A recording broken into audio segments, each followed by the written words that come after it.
ঈদের ছুটি শেষে মায়ের সঙ্গে ঢাকায় ফেরার পথে ভয়াবহ এক দুর্ঘটনায় জীবন মৃত্যুর মুখোমুখি হয় ৮ বছরের শিশু আলিফ।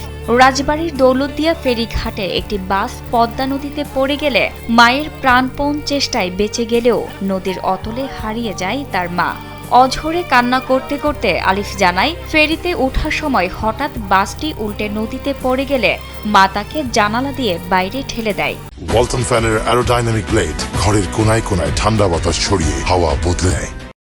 সাঁতরে উপরে উঠতে পারলেও মাকে আর খুঁজে পায়নি সে। চারপাশে শুধু কান্না আর শোকে ভারী হয়ে থাকা নিস্তব্ধতা। তবু ফেরিঘাট ছাড়ছে না আলিফ। চোখ ভরা জল নিয়ে একটাই অপেক্ষা, যদি আরও একবার দেখা মেলে তার মায়ের।